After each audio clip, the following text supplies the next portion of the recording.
Hey there, welcome to episode 49 of the FFS Talk audio program. I am your host, Dan Hugo.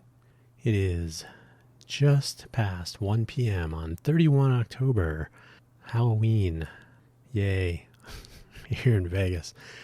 The temperature is supposedly in the low 60s Fahrenheit.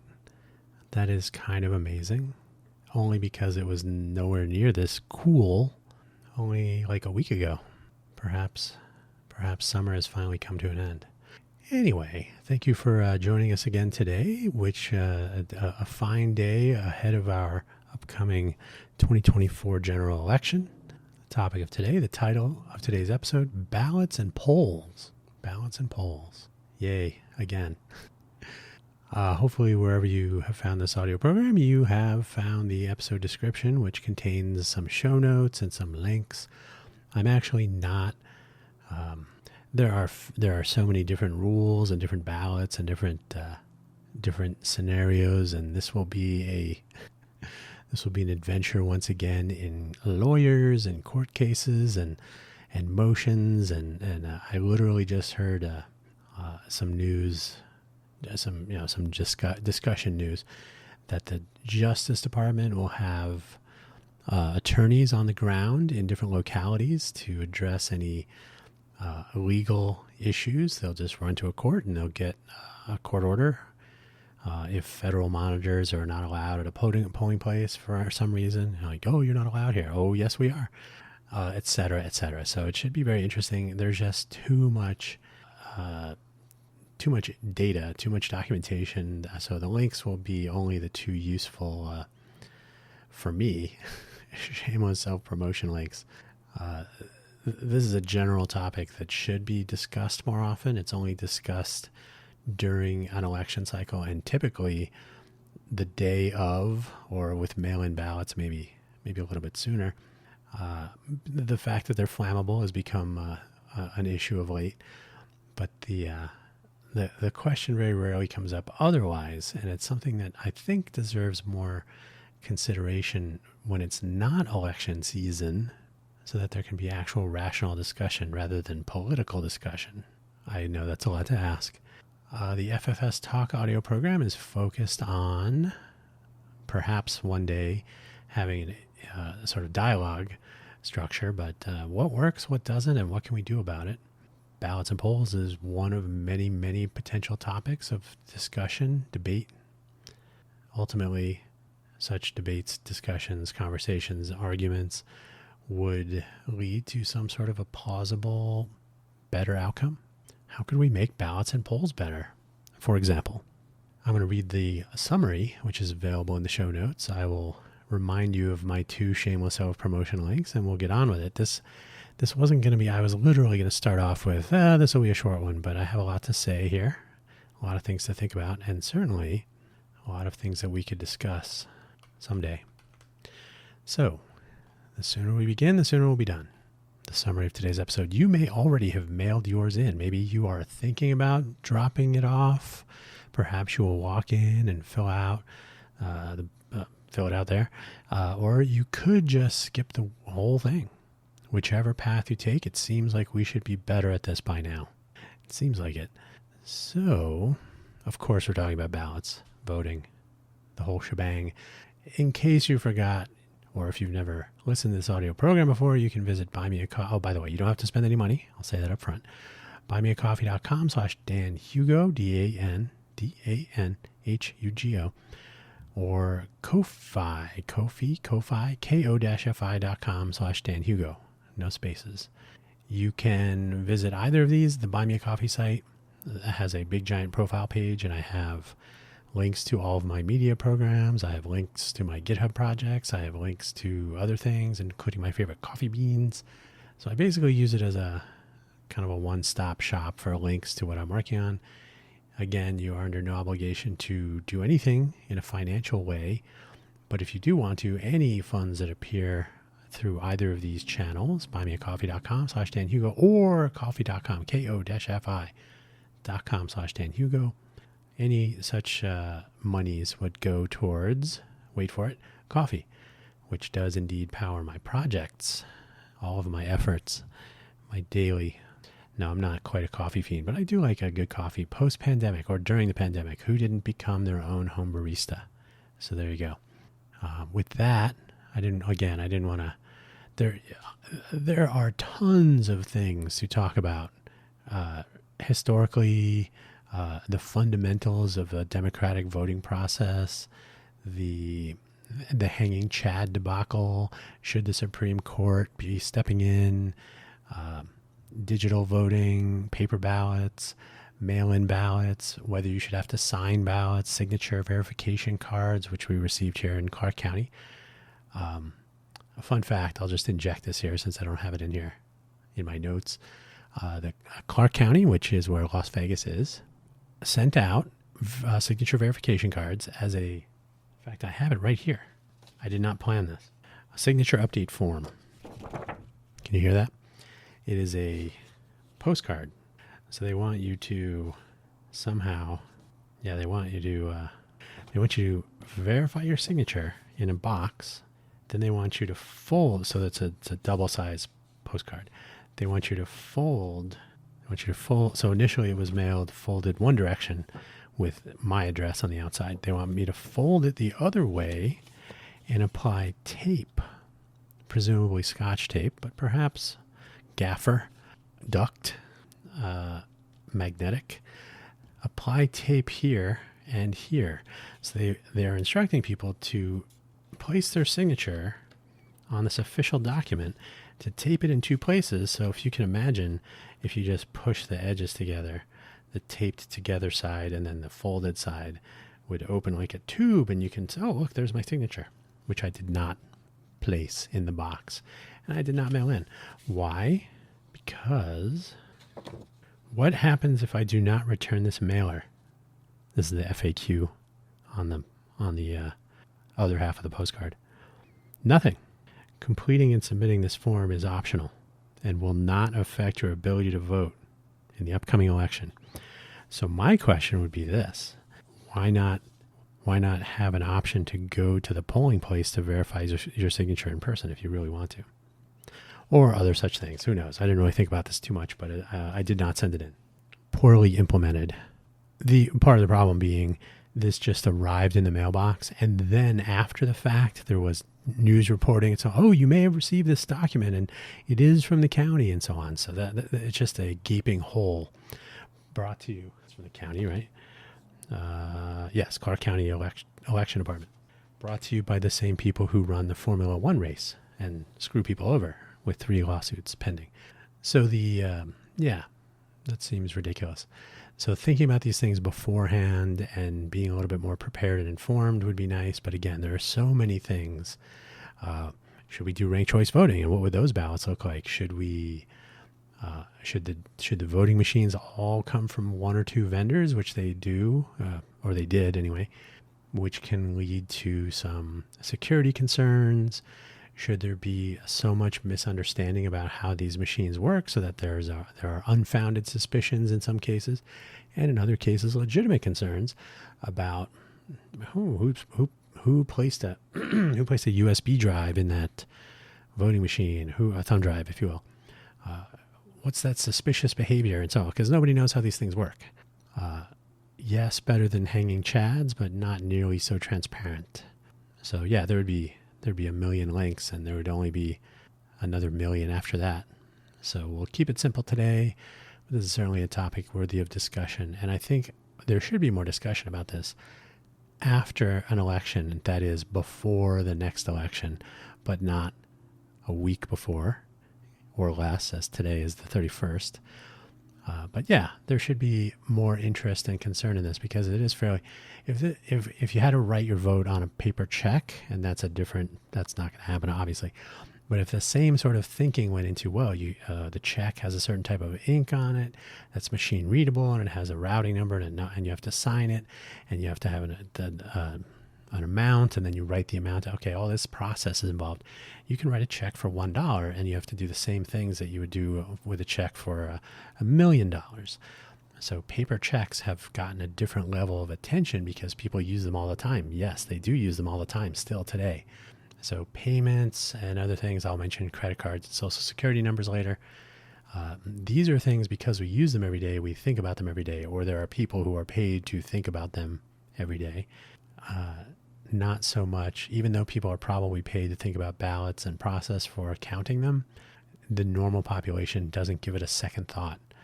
Come Wednesday, it will be lawsuits and maybe some rioting, or who knows what other chaos will ensue, but the actual voting process will be a distant memory, and that's too bad. So it is that time again. Early voting has become even, even more popular this time around for 2024, becoming much more commonly available in many more places in our post-pandemic world. So it is likely there are mail-in or early drop-off ballot submissions already, unless there is some other scheme floating around out there. Your mileage may vary. Headed to a polling place has become more and more interesting over the last few cycles, with more pushing of the laws regarding electioneering or placing campaign materials within some radius of the polling place. We've seen a couple of headlines. They're kind of anecdotal, but some minor, we'll say violence.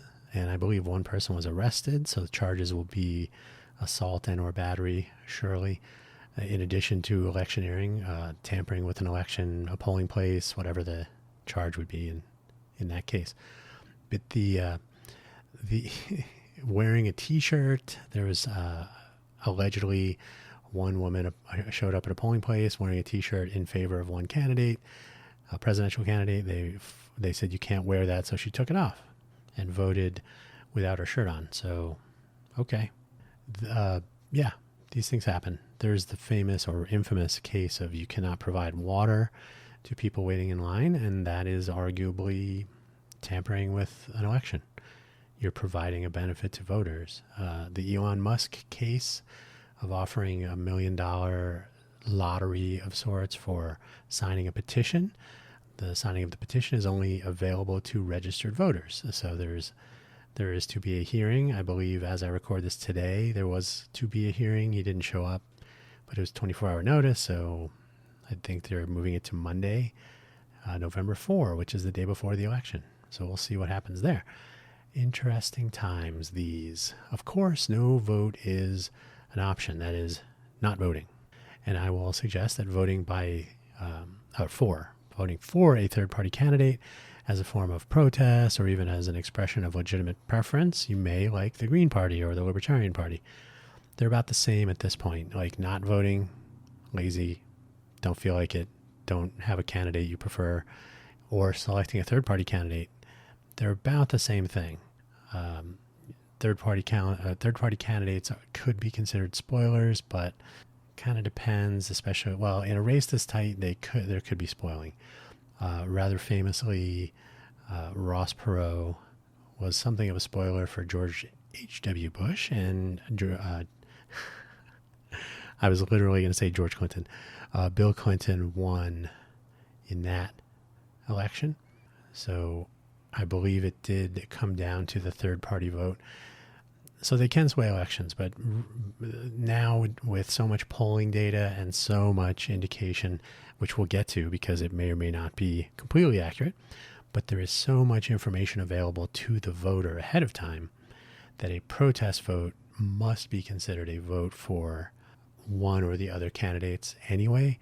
So voting for a third party really should be not voting. I know it's sad. It shouldn't be. We should be able to accommodate multiple parties or multiple candidates with different viewpoints, not just two and then everybody else. That's a different topic for a different day. But you can still not vote. So, yeah, until we're able to capture voting and real voter choice in a usable way that isn't run by two ginormous companies, DNC, RNC. We're kind of stuck with this. So the lack of turnout is always a problem, right? So if people don't show up, if they choose not voting as their vote, which is totally legal, the lack of turnout shows up as a major constituency. They call it now the couch. So each candidate is competing against the couch, getting people up off the couch to go vote. A lesson the entire population needs to learn is the value of voting and what it means to sit on the couch. Now, again, you are free to not vote, but an understanding of what that implies and what that really means, it implies one thing, like to the world. Oh, look, these Americans don't use their this thing that they tell everybody is so important, and then their turnout is so abysmal as a fraction of overall eligible voting population of the electorate. So implication is sort of negative, but as well, it's an opportunity to be a part of the things that everybody complains about the rest of the year, the rest of the 4 years, the rest of the 6 years, the rest of the 2 years. So by not voting, you're essentially stepping back from, I'm not going to say taking responsibility, but participating actively in what is almost certainly a collection of things that you might like to see changed. There's a whole list of things that everyone has somewhere in the back of their mind or on their refrigerator or on their blog or in their Instagram or TikTok, whatever it is. Like, man, somebody should do something about this. Why is nobody fixing that? Try voting. And if you do vote already, great. Doesn't mean politicians and the process are 100%, but doing the voting part absolves you of any shoulder shrugging, right? Hey, I voted. Now it's up to these people I voted for or did not vote for to come through on all the claims that they made. And you should hold the candidates accountable when they take office or when they fill whatever role, or investigate any issues or questions or whatever the jargon that appears on your ballot. Here in Nevada, there are questions. I don't know if that's a count. I don't know if that's a state measure. I think some state questions. Could be proposition, proposal, question, issue, whatever it is. So be sure and see what happens as a result of the voting. Just take an interest. That's really the bottom line. I have worked in a polling place. I know, crazy. So I lived in Sunnyvale, California for 2 different phases, 2 tours of duty, I say humorously, 2 prison terms, if you like, more realistically. So I worked in Sunnyvale, California, which is in the South Bay area in Silicon Valley. And I was curious. It was my second tour. And I figured, there's a polling place right up the street and so on. So why not? Why not give it a go? See how this all works. And it was a short drive. And I still had a car at the time, of course. And I arrived early and was one of 4 people at the polling place for the duration. So they didn't have like a crew of 12 people that would take 2-hour shifts or anything. It was just the 4 of us. And I think one of the people didn't even stay the whole time for some reason. So, but it was 4. It was 1 polling place manager. So this it was a woman. So she was responsible for signing off on the final packaging, so that you'd put a tamper evident seal on all of the ballots that were collected. I think we had like two or 3 like super heavy duty. They look like concert cases that you move stage equipment around in. So pretty heavy duty, not huge, but pretty heavy duty, like twice the size of a file box, if you know what that is. So so she was responsible for signing off and sealing those. And then there were 3 poll workers, myself, one of those. And we would offer assistance and help people with finding their name in the registration book and signing and getting a ballot and going to the little temporary booths that were set up to punch their little ballots. And I think I can't remember if we had punched or fill-in. I think they were fill-in, if I remember correctly. I think punched ballots had already fallen out of favor by this point. So, strangely though, we had a class that we had to attend before. So poll workers, if you were going to work the polls, you had to attend a class on how to be a poll worker. And of course, the responsibilities of the polling place manager and so on. It's about 2 hours, I think, maybe 3. It's something that actually should be available for anyone who is interested in casting a ballot or working at a polling place in any capacity. Some basic understanding of the process, the people involved and where ballots go as they're cast, as they're gathered, submitted, that sign off and tamper evident process, where the ballots end up and so on. It might go a long way in informing our electorate so they know it's not just this mysterious, I handed them my ballot and then who knows, maybe they burned it. And I will say, anecdotally, I cannot speak for your polling place. I cannot speak for polling places today. But in the case of the polling place at which I work and the people that were in the class and the people that were there when at the drop-off point, because I ended up dropping off the locked boxes. Lock again being tamper evident. They were not like Schlage padlocks or anything, but there is a certain amount of ethical camaraderie going on. Like, there wasn't a single person that I encountered that I would say, that person looks a little shady.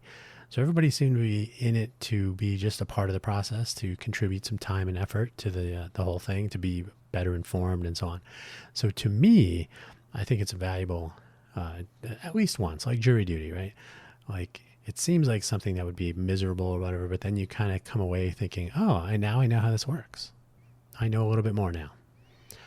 Through the entire day, we had maybe 1,000 voters, and I don't have an actual count. I have no record, but it feels like that was about right. It's a guess.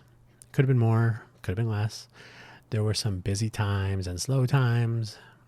If I recall, the place was like it was either across the street or it was like a gymnasium. Maybe it was part of an elementary school, perhaps. It was possibly a school that was no longer functioning or operating. Sunnyvale had a couple of those. So I think it was a school. That rings a bell. I kind of imagine being in a gymnasium. It was not huge, not a high school gymnasium, small for small people, kids. So so we were there the whole day. There was only the four of us, so there wasn't like I said, there wasn't break time and go hang out. So I think the polling place manager brought some bottled water or something. So there was some fairly minimal, and of course you could take a break. You could go grab a bite for lunch or whatever. So it wasn't draconian, but there weren't shifts or anything. We were just there all day doing our thing. That's fine.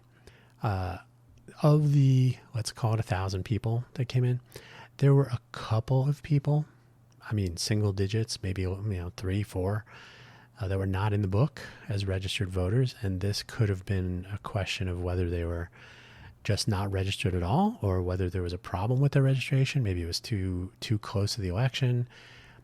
They may have been under a different name, perhaps. I don't recall if there was somebody who had somebody signed in their place. So this was still old school, like sign next to your name in the book. So there were a variety of reasons. There was no controversy. It was just kind of normal. A couple of provisional ballots. The provisional ballots may or may not have been in relation to the people not being found in the book. So there were a small number of provisional ballots, especially a couple that were dropped off.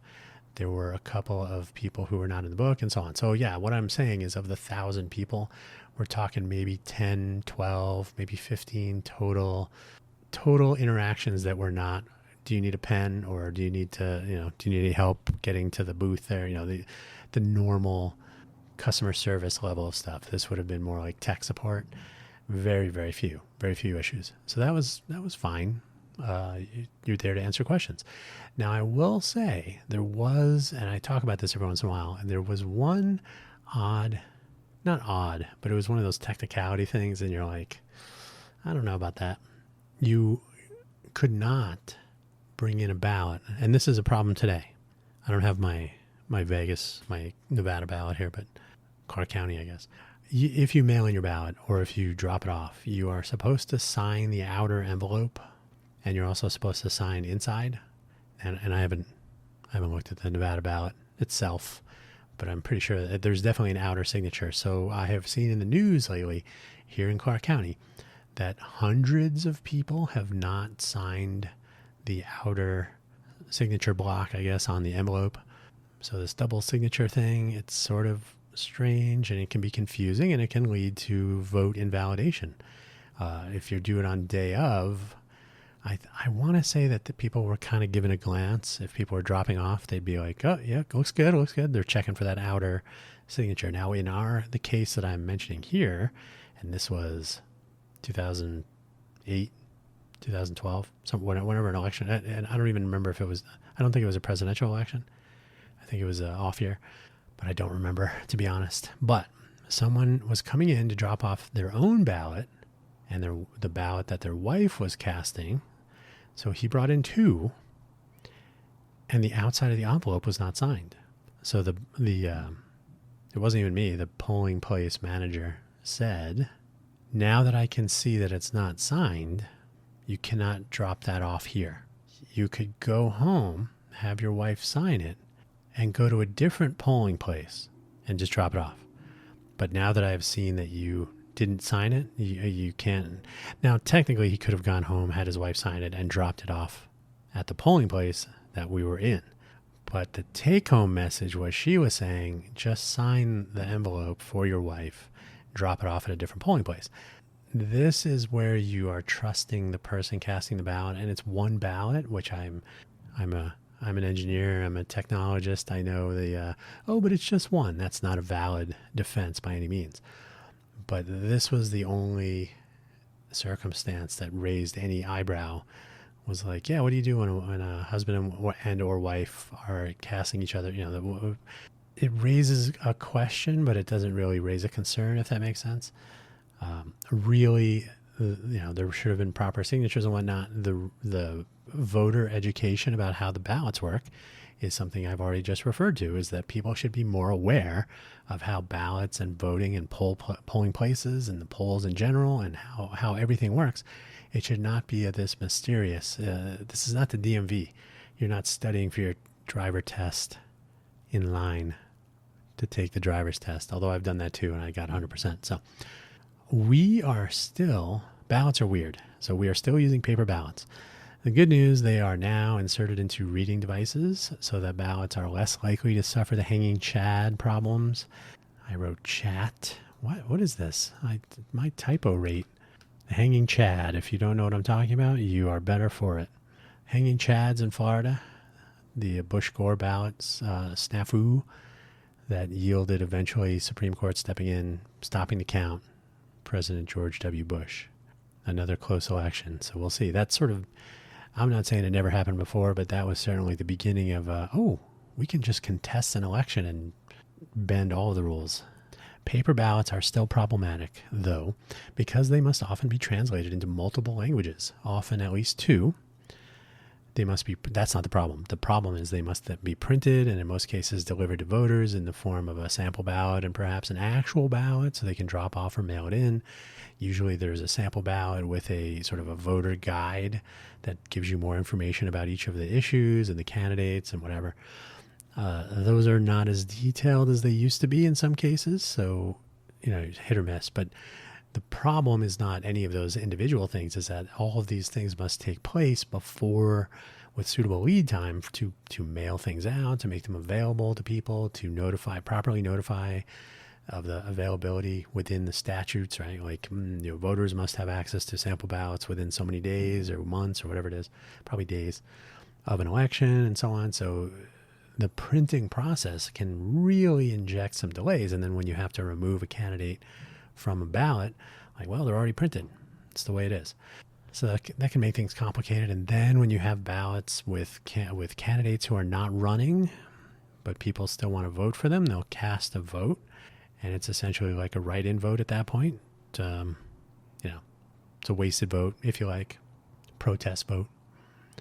So they're problematic from that perspective. I mean, they still work. They're a receipt of a transaction, but they are, from an infrastructure standpoint and a workflow and just logistics.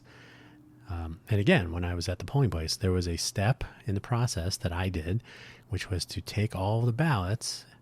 So we didn't have counting machines. So we had all the ballots, people punched them. We had no digital corresponding check of anything. So we had the ballots as they were submitted. They were put in envelopes and dropped in a box and whatnot. So those boxes, we went through and we gathered them up so that they would fit in each of our large, hard plastic, heavy duty transport crates. The manager gave a general count, just counting envelopes, not counting votes. So count the ballots submitted and lock up each box. So each one had a signatory, I certify this many ballots are in here, and they were all presented in lawful and compliance, blah, blah, blah, all that language. So she signed off on them, gave the tamper evident lock a click, and then we loaded them into my Scion XB. And if I remember correctly, I may have put the seat down because it may have been 3 of these things.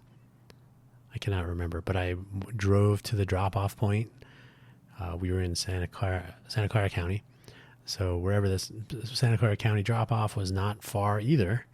And that was it. I waited in, it was almost like going to a concert or trying to get out of a concert. So everybody's parked in line waiting to drop off their haul of ballots. And that was that my part was done. So moving paper around, moving it to the voters, dealing with it at the polling site, moving it to the counting center, securely storing them. Sometimes you have to have people come in and dump them into rivers or burn them and stuff. So it's just a lot of trouble. We live in a digital age, but we're hanging on to the paper. The interesting thing is that there are at least 50 different ways that all of this takes place. The ballots, the handling of ballots, the counts, the recounts, these are all left to the states for the most part within some federal requirements, right? There are federal election guidelines which you have to follow, which means it is more difficult to corrupt an entire election since multiple strategies would be required. So by having each state responsible for its voting process, as long as they follow the federal, they call them mandates, but obviously there are constitutional requirements. You cannot prevent people from voting if they are, so long as they're citizens, and even if they're not registered to vote, provisional ballots, right? So you cannot say, oh, sorry, no women, or, oh, you are of this ethnicity. No, none of that. So those are all constitutional protections. Hopefully they're still in place in general. But then there are certain things about how a polling place is conducted and record keeping and whatever is going on there. I'm not an election attorney, and I believe all of the ones that exist right now are going to be busy for the next week or two. So hold your questions. All of this, though, because there are so many different ways to do it, there's not one attack that would be successful. Now, this has become less true with the advent of the vote counting device that's at the polling place. So these devices, there are anecdotes aplenty about, oh, somebody plugged in a USB drive, or, hey, I saw votes flipping, or all that. And that's something we'll talk about briefly. I think there are 2 different companies. One of them is the ATM company, and I'm totally spacing on the name, but they won $700 million from Fox from all their misreporting on machine failures, machine flaws, machine fraud, whatever it was. I cannot remember the name of the company, but I think I knew someone that worked in the ATM group at that company, whichever one it is. And I think there's 2 companies, but either way, that introduces a vulnerability, which should be taken very seriously.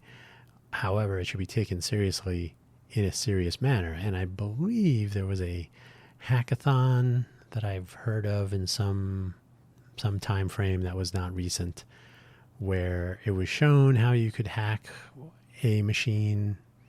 You needed physical access, of course, but so all of these things should be tested. They should be hammered on. They should be very publicly skewered if they don't live up to the security requirements and so on.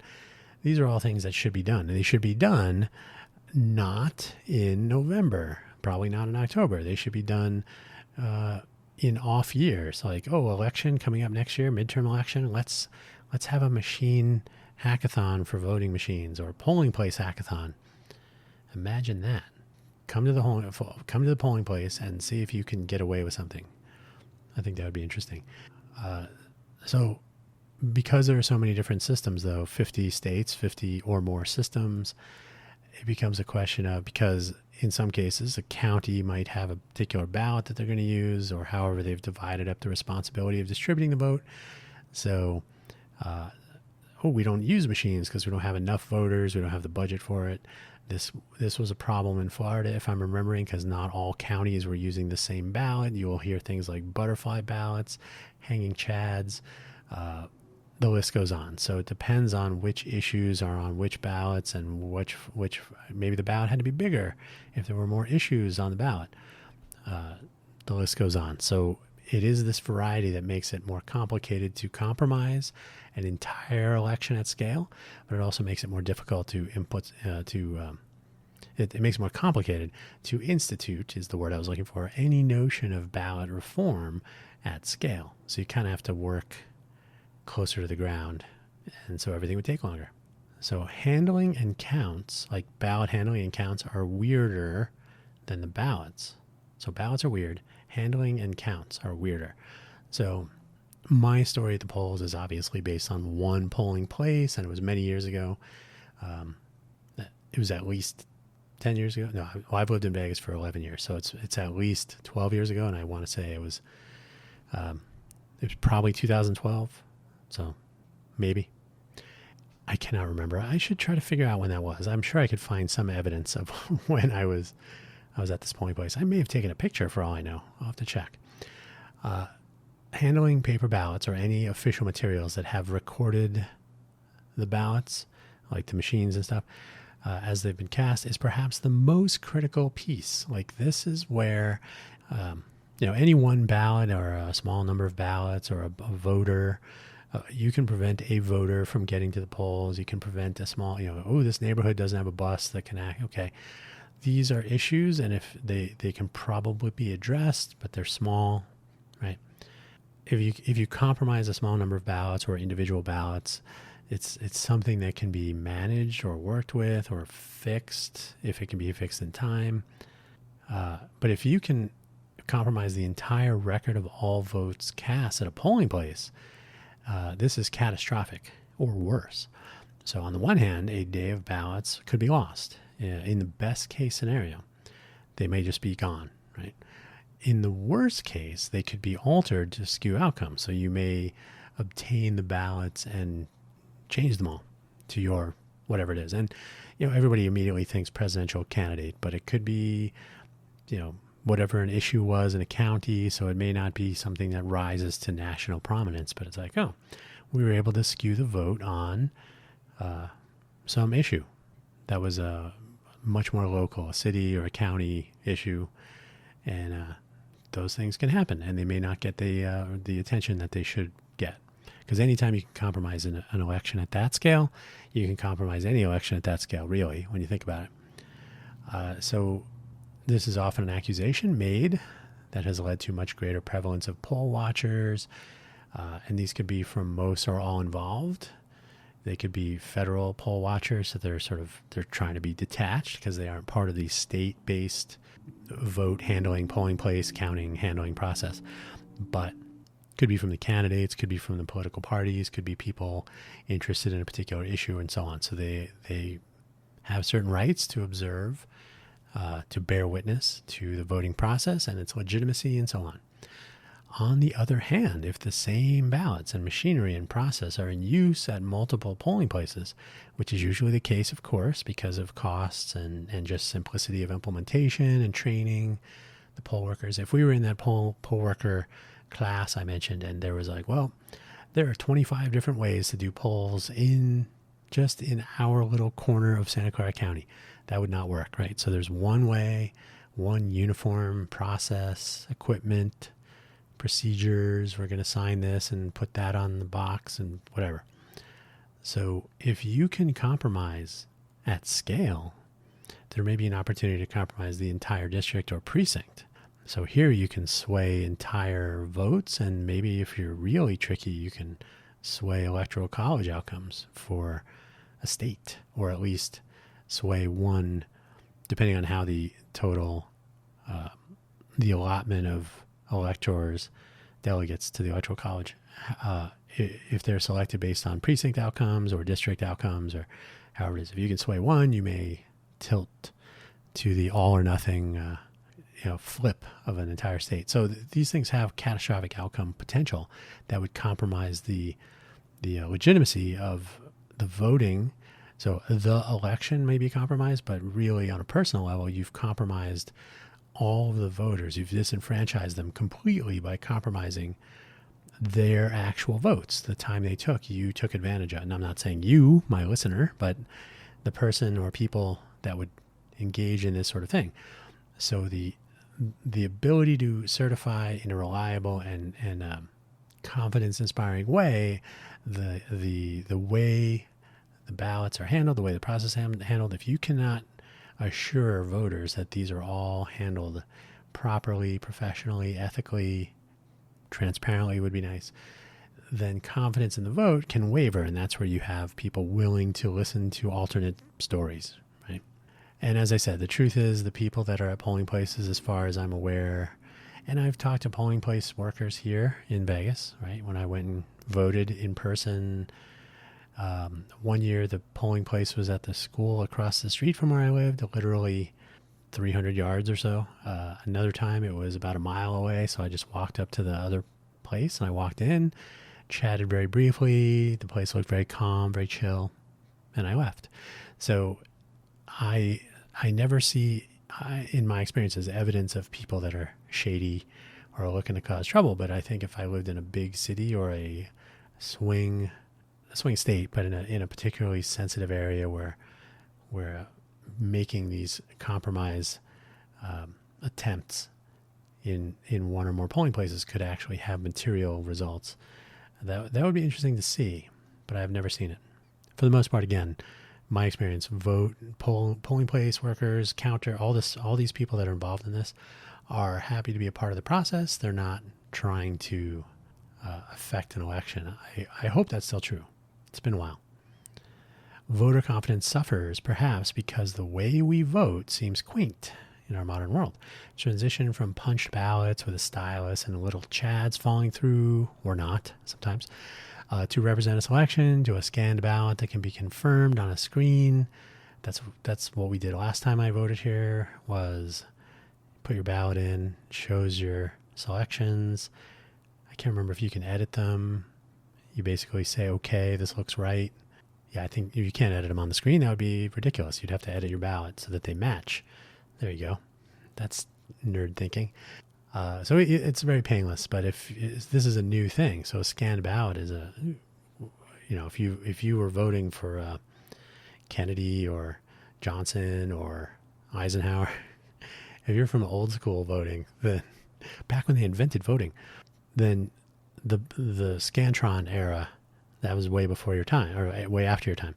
So the Scantron generation has probably made it a little bit easier to adopt this notion of like, oh, I can stick this, I filled in these bubbles and I put it in the slot here and it shows me on this. Okay, so that works.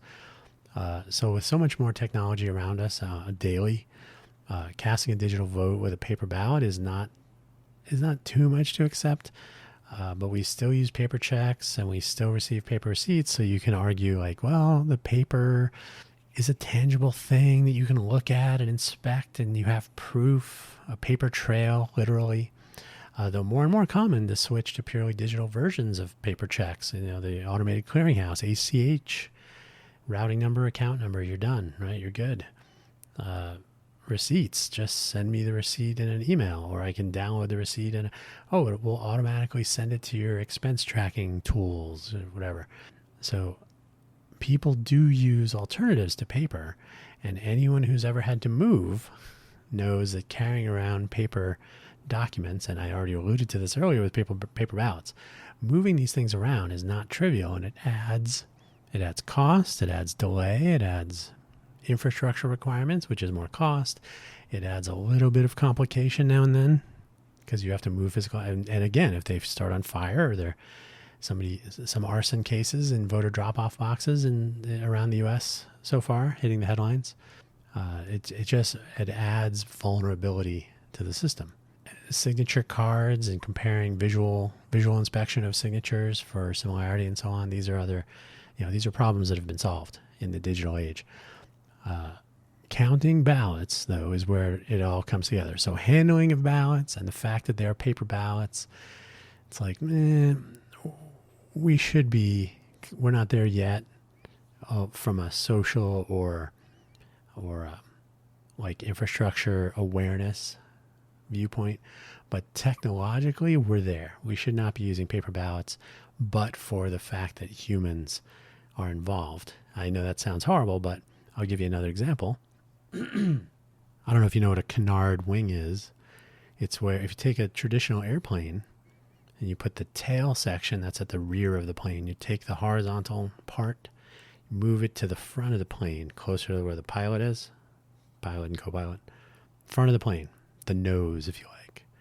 You move the main wings back, not all the way back, but back so that you've aligned the center of gravity and all the mechanical components of an airframe. So you still have the vertical, you have the horizontal stabilizer up front, you have the wings closer to the back. Now, instead of using turbojet engines, you use turbofans with, turboprops, not turbofans, turboprops. These are propellers. The propeller blades are bent. They kind of look like V-shaped blades. So they kind of look like a turbofan, but the blades are mounted such that it's more like a propeller, and they're even pointing backwards. So it's a pusher, they call it pusher turboprop, with modern blades in a canard airframe.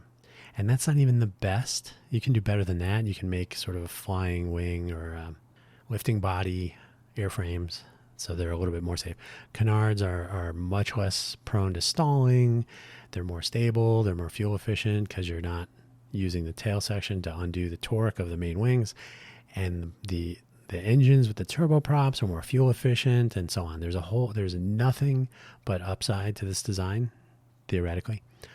But except passengers will never get in that airplane. So whenever you're going to introduce improvements, you have to make sure that they are not frightening or that they don't diminish confidence. So counting ballots is where it's at. So each vote must be accounted for, obviously. The record in the voting machine can be compared against the retained paper ballot. Okay, I went and got some water. So if they're machine ballot scanning, the machine is keeping track of the ballots and each vote that's been cast on each ballot. So it can tell you total ballots, total number of votes on each issue or each item on the ballots. There is a corresponding paper ballot, so you can audit the machines. You can total those and total each machine's tally. So you have a overall total. You should have a corresponding ballot, whether it's been scanned by the machine or then later in the process, you'll have provisional ballots, you'll have mail-in ballots. I believe there's a general workflow where the mail-in ballot is passed through the same machine, so it's not like a completely separate item. Your mileage may vary wherever you do your voting and counting, but essentially you end up with a digital count. Some machines will have a paper tape running at the same time, so they'll have a paper trail in the machine, and then the ballots themselves will be the main, like this is the origin of the vote. You have the digital count, you have the paper trail of the digital count, but you have the paper trail of the original submission. And if I'm remembering correctly, and I really should have opened my ballot so I can look, I've read about what's on the ballots for this round, but I've not looked at the ballot itself physically. But I think you tear off like a confirmation number, like a serial number for the ballot, so you don't put your name or any other information on it. Now, a provisional ballot, you would have to wrap your ballot in this other identifying information, which is supposedly completely separate, but who knows? But end of the day, you're supposed to be able to cast an anonymous ballot, and hopefully that works. So we're not there yet, though. We're not there yet to be able to go completely digital. So this retained paper ballot and the paper trails remain to be a part of it. The mail-in ballots being counted later, and it could even be left out completely. So you have overseas ballots, you have mail-in ballots, you have provisional ballots. If a particular race, now here's where it gets tricky, and I don't really know how this gets handled, and it's probably a mess. If the race is called, as they say, the race has been called, so we know that candidate A or B is going to win. What they will say is they're not even going to count the mail-in ballots because it wouldn't change the race. What I assume, but I really don't know, I assume though, that is only with regard to the race that has been called. And it could be a couple races. Could be, you're voting for a president in a general election and your local, your Congress or your senator, or so there are opportunities to vote for multiple candidates. And I can see where, you got to figure out who won. So there's not going to be a lot of opportunity for, there is going to be opportunity. There's not going to be a desire to wait too long, but there will be an opportunity for bickering and argument and so on. So it might come down to those mail-in ballots. In that case, a recount or a forced count or a full audit, that might do it. But I have to think that for things like questions, propositions, and so on, so where there isn't a candidate, but rather kind of a yes-no question, are we going to go yes with question 3? Or are we going to go no with proposition 8? Whatever it is. Those, I'm going to guess, they count those votes over time. There's just less of a rush because whatever the issue, whatever the proposal, whatever the proposition, those are not going to go into effect for weeks or months. Usually it'll be like January 1st or July 1st or something. So there'll be an implementation period or whatever the case may be. But it is the candidates where there's a race and where people got to know the answer. Then I have to wonder, though, what exactly happens when they call a race and then they decide they need to re-audit it. I'm going to assume that they count all those votes. I would certainly hope so.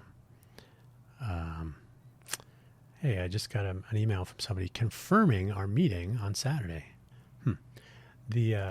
Sorry, total distraction, but I wanted to make sure he wasn't changing the plan, which he's not.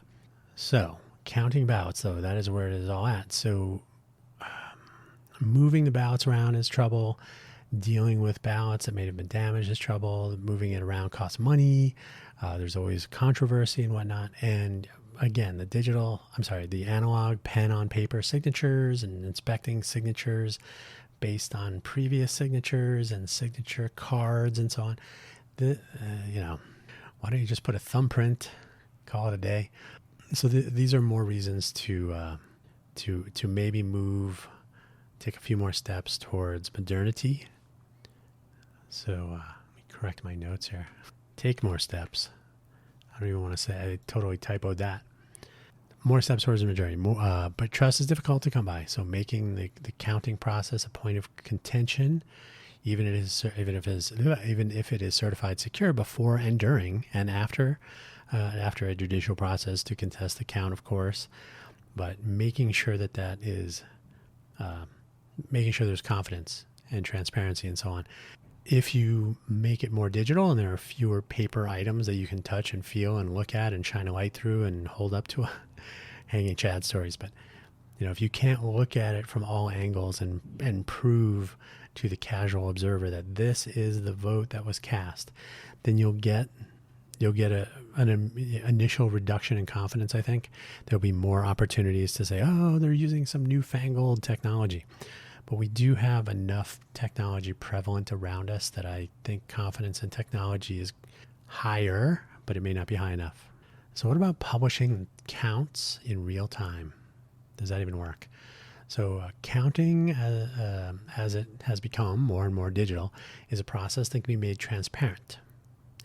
Every vote counted for each item on a ballot can be tallied and displayed on a big screen at the counting place or on television or publish on the internet, have a Twitter post or more, maybe a Mastodon post would be better, whatever else comes to mind. So you can tell people for every vote that's counted. Corrupting a real-time count would be interesting. Certainly corrections, that is any change that is not +1. So if you saw a sudden +10, +100, like, whoa, what's going on? So you'd essentially have to count individually, which should not be a problem, other than the fact that if you're counting digital votes, you can count them much more quickly than they can be displayed. So you'd already know the total. So that'd be a user experience question and whether there's confidence lost. But if you saw the number go -1, what is this? There would be mayhem, I think. So they would unleash hundreds or thousands of influence to immediately create content, and that's the beginning of trouble and the end. So conspiracy. Upside of real-time count, transparency. We can all watch, almost play along. We can see our democratic process in action. So one question would be whether you could report polling place counts in real time to give some sense, but these would be completely unofficial. That would be confusing, but it would be interesting. You would be able to see activity at polling places. You'd be able to see. Now, unfortunately, you'd have to delay it. You wouldn't want to be able to associate a particular voter with a particular vote. Like, oh, that person just, one of these 5 people just voted, and this candidate just got 5 votes, whatever. So you'd have to delay or somehow obfuscate, maybe not base it on polling place, but on precincts or something. You could literally display, though, real time as votes are being cast, throw in some webcams, not of the voters, but in the counting offices, right? And this has already kind of been done. There's been camera footage to prove or disprove suspicious or questionable behaviors and so on. Lawsuits have been lost over such things, defamation suits, in fact. And we can all be observers of the process. So you wouldn't necessarily have to trust one or the other parties or whatnot. You can watch for yourself, like seeing how the sausage is made as it is being made, and then never eat sausage again. The downside, which has already been true in recent memory, as vote counts and early calling of the election, or calling of winners and losers per race, if you will, election race. They take place in Eastern time zone. They take place, the U.S. We have 4 time zones, 5 really, if you count. Sorry, my roommates in college were from Hawaii, so we always made a point of pointing out that they were not part of the main. Anyway, humor. So there are 5 time zones really, and Alaska, Hawaii, and then Pacific, Mountain, Central, Eastern. So as vote counts are coming in from the East Coast, which is 3 hours ahead of the West Coast, and 6 hours, I want to say, ahead of Hawaii and Alaska. So if Connecticut and Vermont and Florida are all called for particular candidates, then as you move to the West, this is just thinking, it's not really true, there's less and less reason to cast a vote if they've already, that candidate is winning, a national candidate, right? So president, perhaps. That candidate's winning, so it doesn't look like I won't bother voting. And that's unfortunate because it basically builds in disenfranchisement based on time zone, which is, it's a failure. And that's always been a problem. For as long as we've been able to report and call elections, so this has probably been since the 60s. If you can tell people on the West Coast that the East Coast is already saying that Kennedy won or Nixon won or whatever, right? So as soon as you are saying that, you are as a news agency or as an agency that's counting votes, if it's an official declaration of a call, which I don't think can actually happen on election night. Either way, you are essentially tampering with voting in other places. So that's a problem. So the turnout will go down, the number of people, there may be a reduction in the number of people who vote for certain items on the ballot because they figure it's not worth it. And if that was the reason they were going to turn out anyway, they might not turn out at all, et cetera. So there's very little good that comes out of early total reporting. So the downside of real-time reporting would be that the East Coast would be 3 hours ahead of the West Coast. So that's tricky. Why bother going to the polling place if they're already winning? So who cares, right? And that's unfortunate. You should go through the process. You should do your thing because you should be voting for the other items on the ballot and so on. And participation in the process is important. And also, as we should all be presuming at this point, there's going to be some sort of a contested outcome. Some result will be challenged in court. Perhaps all of them will be challenged in court. So casting your vote is a way to make sure that your vote counts eventually. As a matter of strategy, it could be a way for one party or candidate or another to try to influence the vote by getting an early declaration of a winner or showing some sort of vote count. I mean, there's all kinds of stuff going on, and that's why it probably makes more sense to just hold the course. I was going to go vote. I'm still going to go vote. 2 more sections, but this is a long one. Polling or voting for the impatient. That is, polling, or voting for the impatient. Polling has only become more and more of a critical cottage industry in maintaining attention through our protracted election process. How can we maintain interest over a year or more if we aren't offering continuously flipping and flopping outcome possibilities 6 months or more before the election? And I got to tell you, the people that go totally nuts, I'm totally spacing on his name, Steve Kanacki, something, goes nuts. And there's the dude from CNN. I don't remember their names, but they just go to town on like, this candidate could win by combining the. It's like they're playing like a puzzle game where they're trying to match the order, or like a Sudoku puzzle. They're, oh, if we put a 6 and a 3 here and we put a 2 over there, then we can. And they get very excited about it, and they want to make sure that their viewing public is very excited. And ooh, tight election. Those are really exciting. Nobody wants to watch a football game or a baseball game where the score is like 100-0.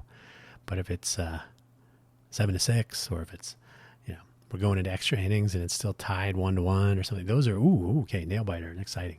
And if you can have an energized person and reporting on these possibilities, so many possibilities. If this and that happens and the sun is shining in a certain way. So kind of nuts. So polls are what keep people interested. There are 3 major issues. Well, obviously, they also affect how candidates spend money and craft their messaging, so they can patronize their potential voters with a story that won't go over so well in a different voting block and so on. There are 3 major issues with polling methodologies that have been discussed in various corners of this particularly close presidential race in 2024.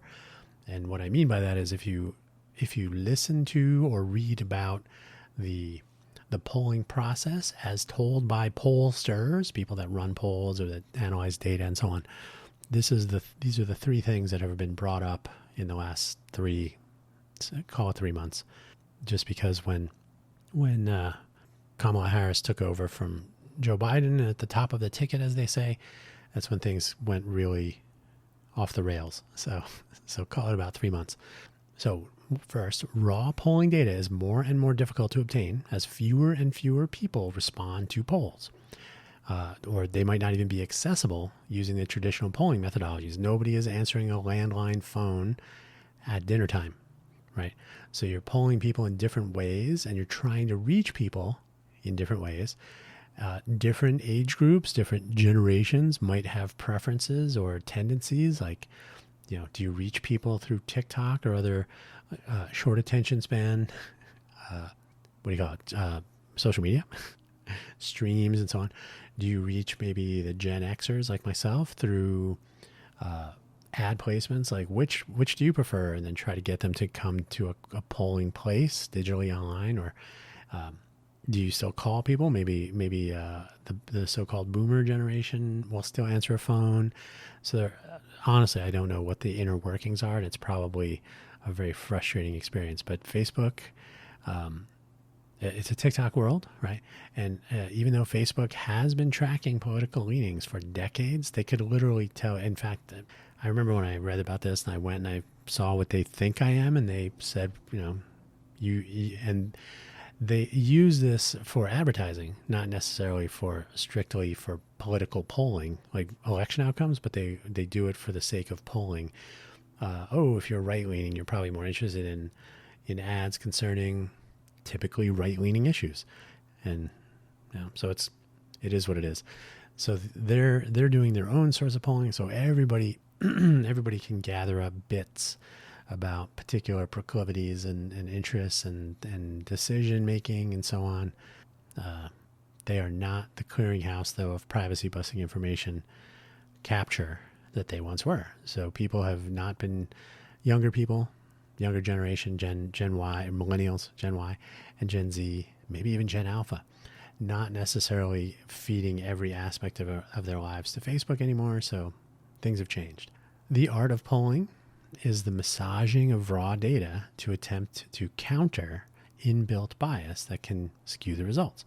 So countless interviews and discussions of late concerning tuning left or right-leaning polls, and this is by the pollster.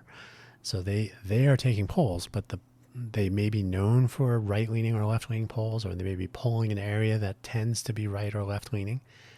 I think they're mostly focused on right or left, not the full spectrum of political possibility. They will capture a bunch of raw data, so they get responses. They'll look at voter rolls, voter history. They've asked the person, when did you register, or how likely are you to vote in this election, et cetera, et cetera. So you can look at how many new voter registrations have taken place in a particular locality. You can look at voter history, not who they voted for, but that they did vote. I think that's mostly true. So you can get a whole bunch of demographic information and poll responses. And then you might say, well, this may not represent the population. We may have skewed results here. So we'll massage the data and we'll come up with a best estimate of what the actual difference in outcome, that is, what the selection totals may be, percentages. So this has come up countless times, that there's never really total certainty. And it's more, they're attempting to represent a more likely comparison of the population, account for the likely voter turnout factors and newly registered voters with no turnout history. So, and the more new registrations that come, the more likely that there will be some gap. Because if you've just registered, you've never voted before, so you have no idea how likely this person is to come through and actually vote, right? I registered to vote, but I don't feel like voting. So registering to vote, sorry, that was a little whistle there. Registering to vote and actually voting are two different things. And so you can use all these input signals, but ultimately each polling entity, it could be one person that's massaging the data for a particular polling company, or it could be multiple data scientists that know and have trends about different areas and different populations and so on. It can get tricky, but this is per their conversations and interviews and whatnot, that they literally have to make educated guesses about different parts of the population and different ways that people have responded and so on. They're educated guesses, but they are sometimes guesses. You're not talking about a 10-point guess. You're talking about one. Like, is this going to be 47-48 or 48-47? But those can have impact. And really what it comes down to is what went into getting to the 47 or the 48, because then when you look at what they call the pivot tabs, no, the tabs, is it pivot tabs? Crosstabs, pivot table. You look at the crosstabs where they break down the population into genders and political party and affiliation and past voting histories and most interested in topics.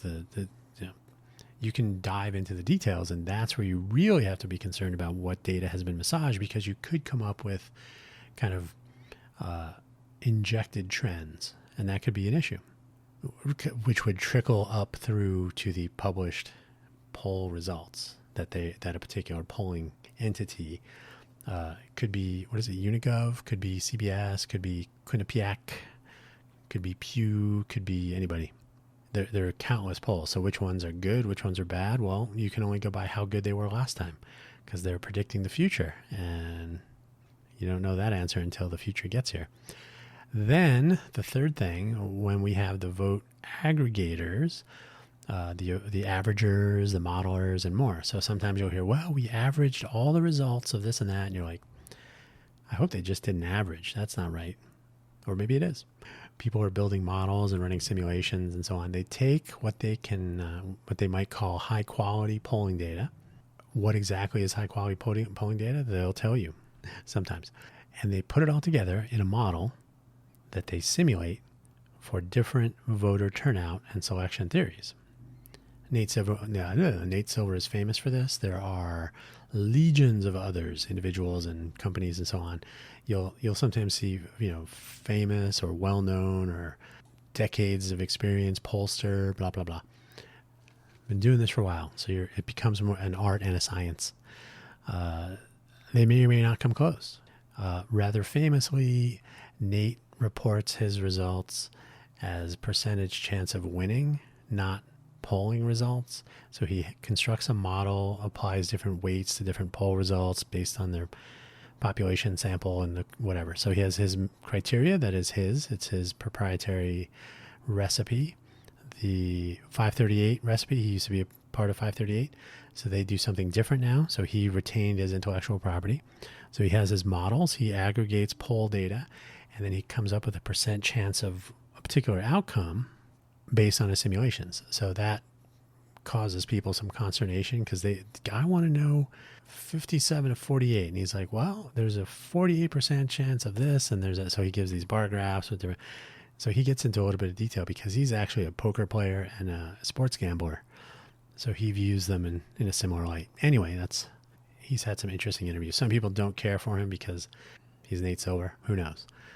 He's an interesting data point. The main question anyone should ask, though, is if the individual polls are massaged, if the pollsters are massaging and tuning their data, and the aggregated numbers, if the aggregates are then tuned and massaged and put into models and so on, what are these guesses based on? They're based on massaged and tuned data based on this massage. So at some point you got to say, like, is there really a 1 point difference in this or that, or is it the error bar? Oh, it's within the margin of error. And usually if you completely understand your system, you'll give it an error of 2 or 3, or if it's pure statistical, you'll do what is your population sample size and the resulting confidence interval and all that. So you'll either have a statistical margin of error, or you'll have a measurable margin of error based on what your model is telling you. There's a whole bunch of stuff that can go into this, and really they should be more clear, because everybody just assumes, oh, margin of error.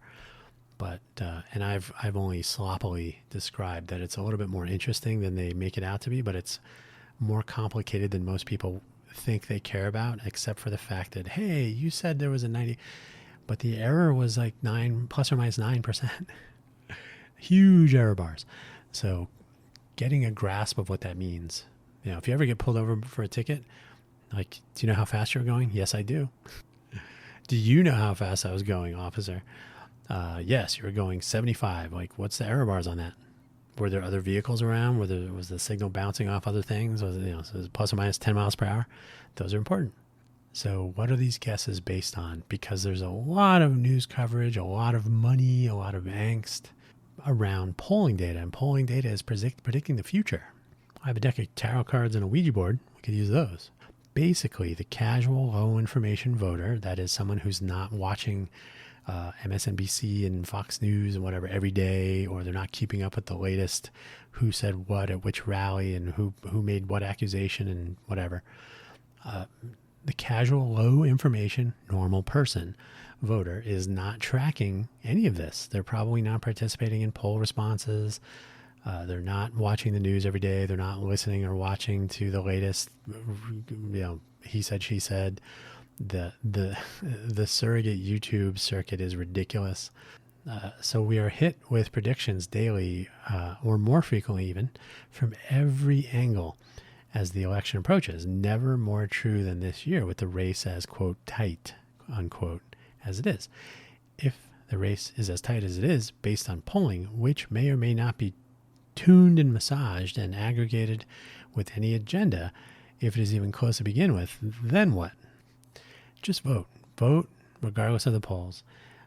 We pretty much have some idea, like I said earlier, that the third parties and the protest votes and whatnot will not be as valuable. So at the end of the day, try to make a good decision about voting. I'm not going to tell you who to vote for, but do what you feel is right for the right reasons. So what might we do about all of these things? And this is the end of the show coming up quickly.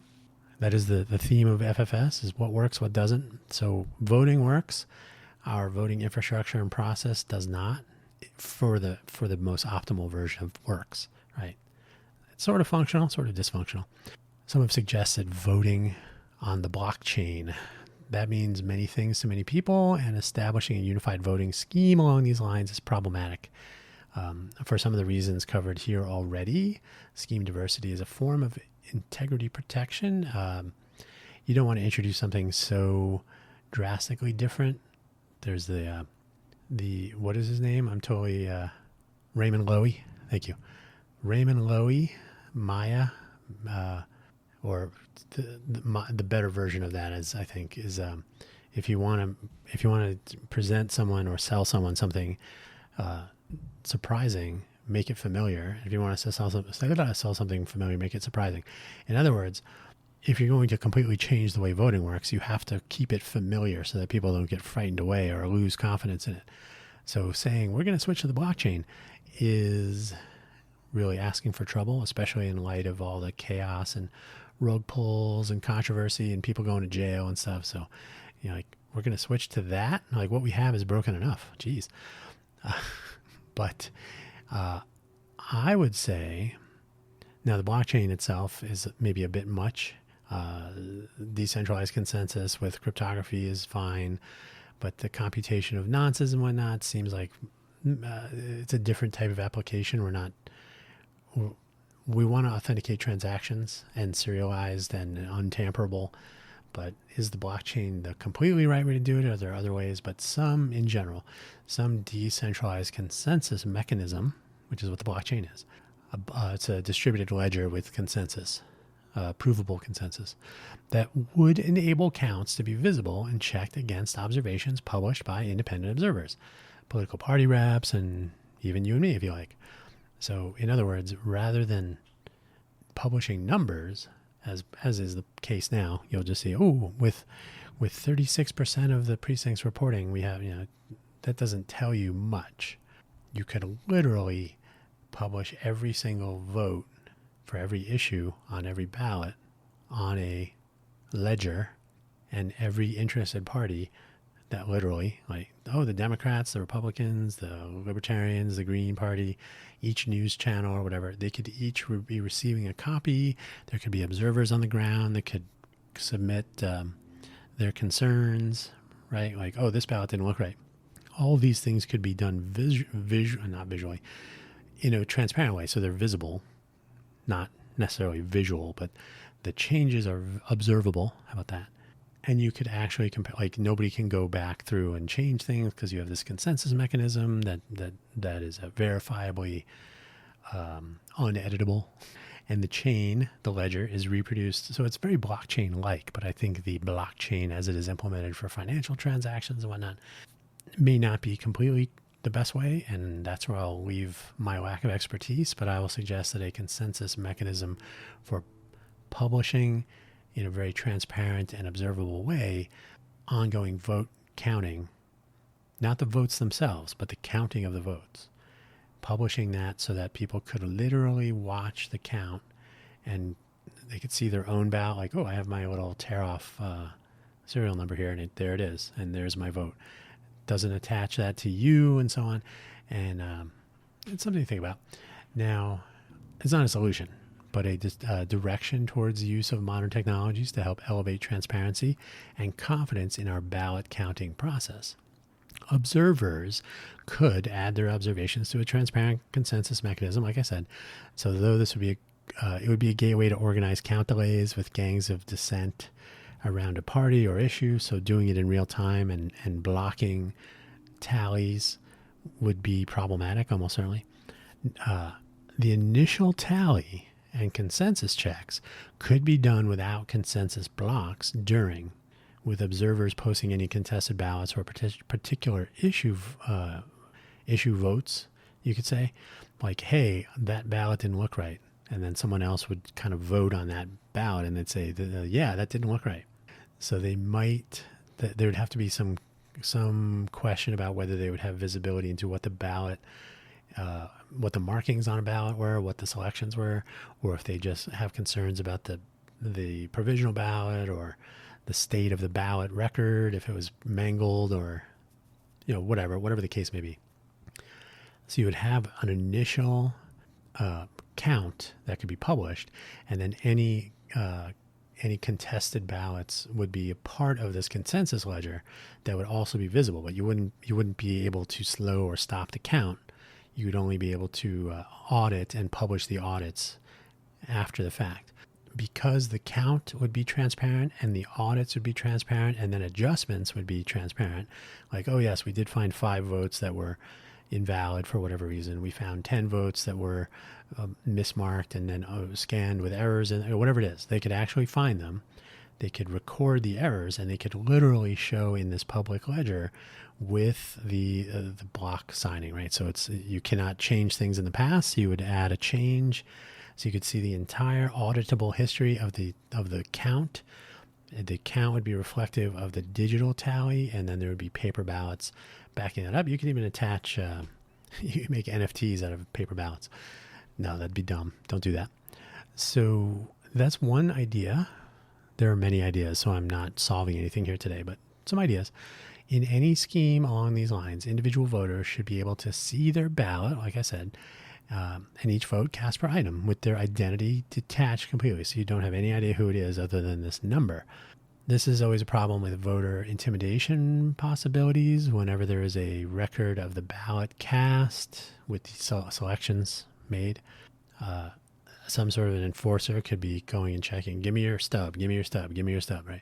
If any of you didn't vote for the union candidate, etc., there are stories like this. They're probably true.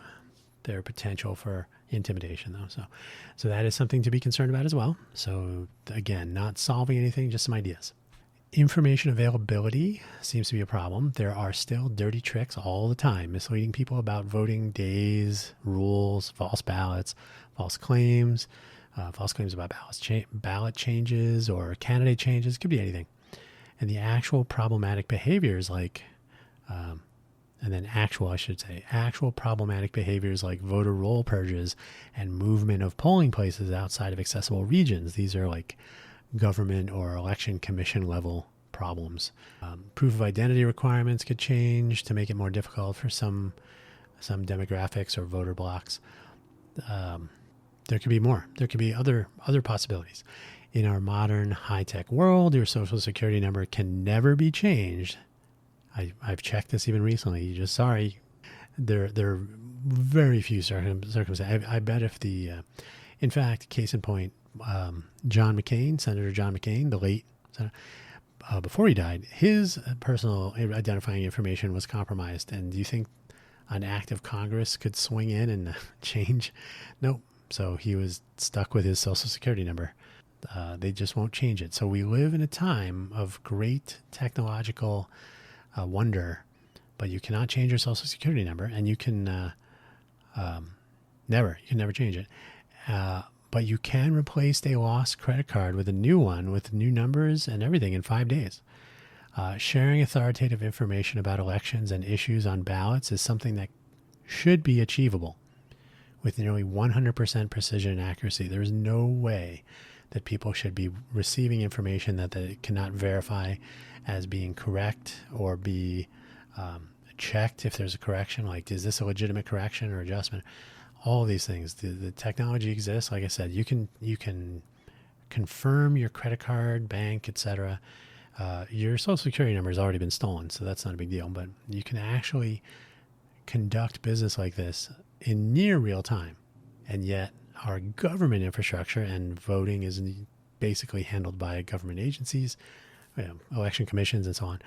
So if this mode of thinking, which is usually older and slower moving, cannot come up with a way to make sure that the voters that are going to go to polls are given the correct locations to go and the correct dates and times on which to go, we're doing it wrong. And we're too far along in the technology timeline to be wondering, is there a way we can...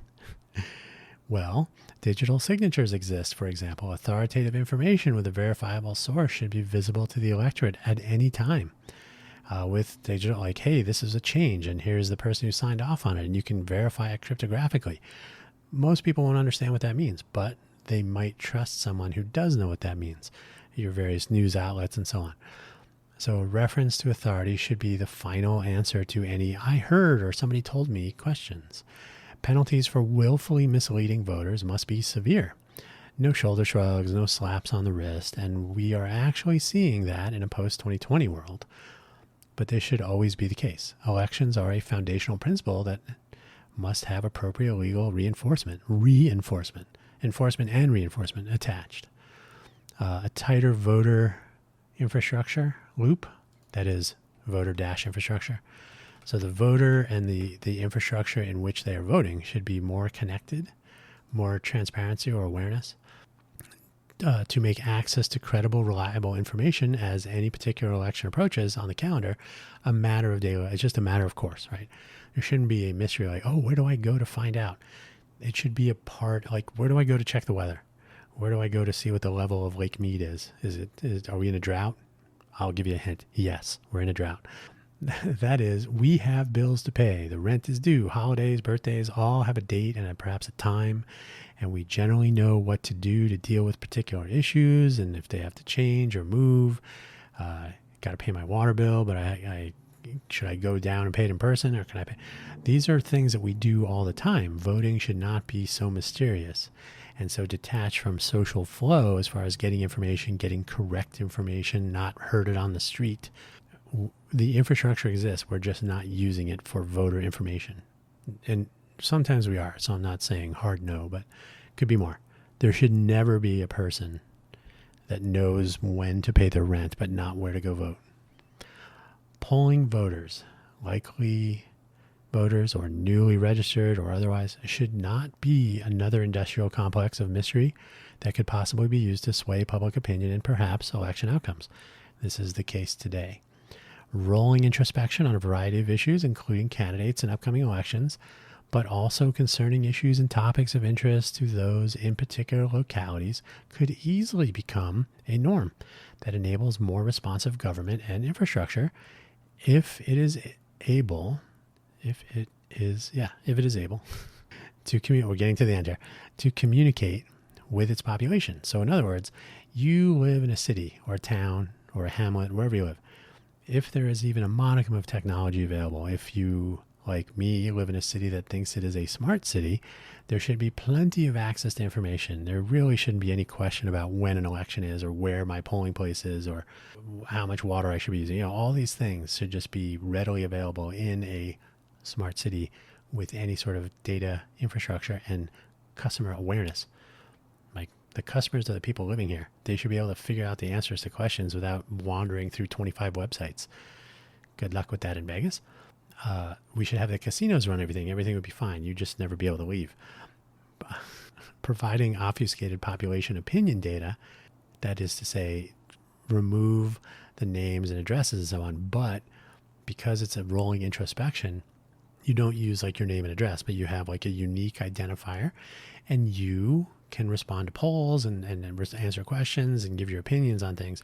And we can watch those opinions change over time. So rather than being like Facebook, where they're attaching and marketing to you based on your username and your address and your buying habits and whatever else is going on, you say, hey, if you want to have rolling interactions with this survey scheme, if you have questions or concerns about things in your neighborhood or city government or state policies that are going through the assembly and whatnot, you should be able to answer questions or give opinions on things that are not rants and trolling on Nextdoor, which is a horrible platform, but a structured, organized, auditable platform that can capture change, trends, and can make that information visible to the public.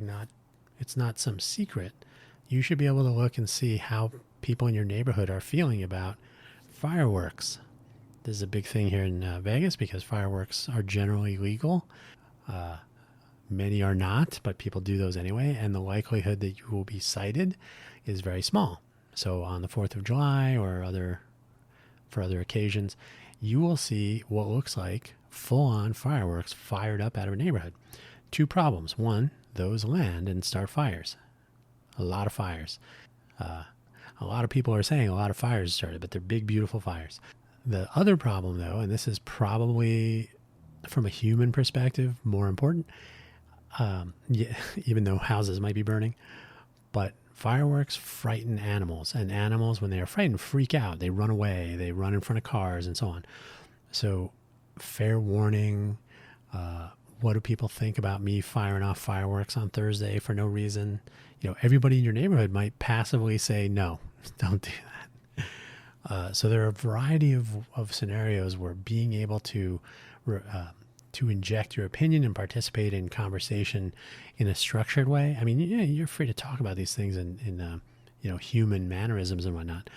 But on a scale of 1 to 10, fireworks in your neighborhood, and you'll come up with numbers.